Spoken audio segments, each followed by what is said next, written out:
जय श्री राम। मेरे धनु राशि के प्यारे जातक जातिका, मैं हूं आपके साथ आपका अपना डॉक्टर राज मिश्रा और आपका अपना पसंदीदा प्रोग्राम मानस ज्योतिष ज्ञान एक बार लेकर के फिर से आपके पास उपस्थित हूं। एक बात बड़ा सुंदर किसी ने कहा है, होंगी तुम्हारे पास जमाने भर की डिग्रियां, होंगी तुम्हारे पास जमाने भर की डिग्रियां, छलकती हुई आंखों को ना पढ़ पाए तो अनपढ़ हो तुम।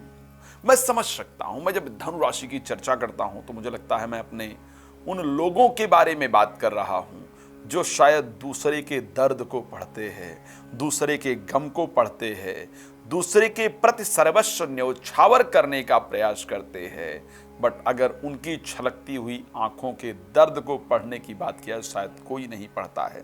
अधिकतम मैंने धनु राशि की जब बात की है तो मैंने देखा है कि बहुत मेहनत करने के बाद भी उनको क्रेडिट नहीं दिया गया है, उनको इग्नोर किया गया है, सिस्टम का एक पुर्जा बना करके रखा गया है।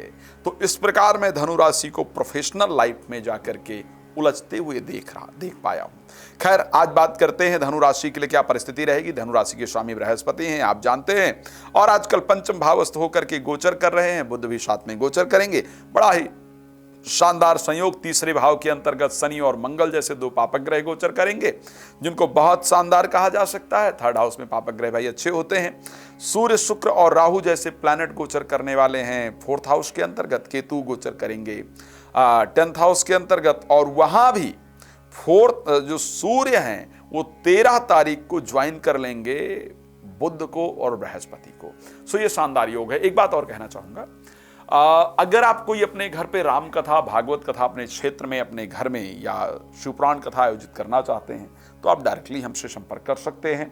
साथ में एस्ट्रोलॉजिकल किसी भी कंसल्टेशन के लिए मुझे कॉल कर सकते हैं। रात को 9 बजे, दोपहर को 12 बजे लाइव आता हूं तो आप मेरे साथ जुड़ सकते हैं। सो जो सबसे शानदार संयोग अगर मैं धनु राशि के अंतर्गत देखने जा रहा हूं तो सूर्य का 13 तारीख को बृहस्पति को ज्वाइन करना पंचम भाव के अंतर्गत, और साथ में 10th और 7th के स्वामी बुध का होना, ये एक अपने आप में सबसे बेहतरीन राजयोग तैयार करने जा रहा है। तो अगर मैं धनु राशि की बात कर रहा हूं और 2024 अप्रैल की बात कर रहा हूं तो मैं ये कह रहा हूं कि आप शायद चमकने जा रहे हैं, आपको कुछ खास प्राप्त होने जा रहा है, आपको कुछ विशेष प्राप्त होने जा रहा है, आपको सम्मान प्राप्त होने जा रहा है। ये परिस्थिति आपके साथ 2024 में अप्रैल में होने जा रही है। हाँ, प्रेम का जो प्यार का इजहार है या प्रेमी प्रेमिका के प्रति जो एक अट्रैक्शन है किसी के प्रति, वो भी आपका निश्चित रूप से बनने जा रहा है। और हाँ, अप्रैल महीने में संतान को लेकर के शुभ समाचार निश्चित रूप से आपको प्राप्त होने जा रही है। एक और बड़ा इंपॉर्टेंट पार्ट, बहुत सारी बातें आपके लिए अच्छी अच्छी बताने को हैं। इंपॉर्टेंट पार्ट यह है कि यदि सरकारी नौकरी के लिए बहुत दिन से ट्राई कर रहे थे, आपने पेपर इत्यादि दिया था और उसका रिजल्ट नहीं आ रहा था, तो इस महीने में गवर्नमेंट जॉब को लेकर के अच्छे समाचार प्राप्त हों, इस प्रकार की परिस्थिति भी आपकी राशि में है। सरकारी नौकरी को लेकर के अच्छे रिजल्ट्स आपको प्राप्त हो, इस प्रकार की कंडीशन आपकी राशि के अंतर्गत पूरी तरह से नजर आ रही है। तो ये एक बहुत बेहतरीन संयोग आपके लिए रहने वाला है।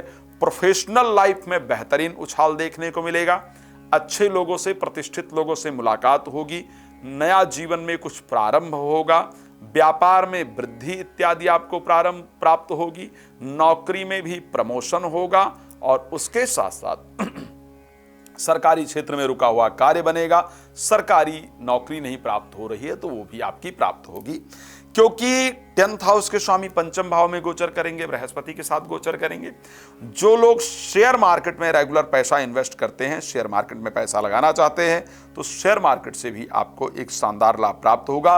लेकिन शेयर मार्केट में लाभ 13 तारीख से पहले प्राप्त होगा। जो बाकी चीजें मैंने सरकारी क्षेत्र को लेकर के बात की है वो 13 तारीख के बाद आपको प्राप्त हो। इस प्रकार की परिस्थिति आपकी राशि के अंतर्गत पूरी तरह से नजर आ रही है। लेकिन अब कुछ और चीजें हैं जिस पर हमको बड़ा देखने की आवश्यकता है, चर्चा करने की आवश्यकता है। और उस दृष्टि से देखा जाए, शनि और मंगल का 3rd हाउस में जाकर के गोचर करना, अत्यधिक उत्साही होने से बचना होगा। अत्यधिक आत्मविश्वास से अपने आप को बचाना होगा। कॉन्फिडेंस बेहतर है, लेकिन ओवर कॉन्फिडेंस नुकसानदायक है। तो ओवर कॉन्फिडेंस में आने से आपको बचना होगा। जल्दबाजी में कोई डिसीजन लेने से आपको बचना होगा। किसी के प्रति क्रोध इत्यादि करने से आपको बचना होगा। कुछ अपने लोग ही जिन पर बहुत भरोसा करें, उनकी तरफ से धोखा इत्यादि प्राप्त हो तो उनसे आपको सावधान रहने की आवश्यकता इस राशि में रहेगी। तो इस प्रकार की परिस्थितियों को लेकर के आपको सावधान रहना होगा।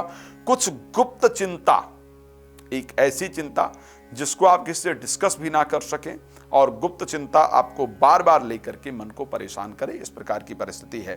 खैर, बहुत सारी चीजें डिस्कस करना मुश्किल होता है। एक और बड़ा इंपॉर्टेंट चीज, प्रेम विवाह के लिए ये सबसे बेहतरीन टाइम है। मैरिज के लिए और प्रेम विवाह के लिए अप्रैल का महीना, मैरिज भी स्पेशली लव मैरिज की अगर बात करें तो उसके लिए सबसे बेहतरीन रहने वाला है। खैर, बहुत डिस्कस करना मुश्किल है, इसलिए कह रहा हूं कि रात को 9 बजे, दोपहर को 12 बजे लाइव आता हूं। मेरे साथ लाइव में जुड़कर बात कर सकते हैं, जानकारी प्राप्त कर सकते हैं या कर सकती हैं।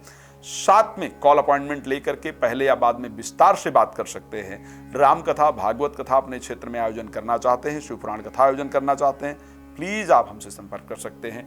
जय श्री राम, बहुत धन्यवाद।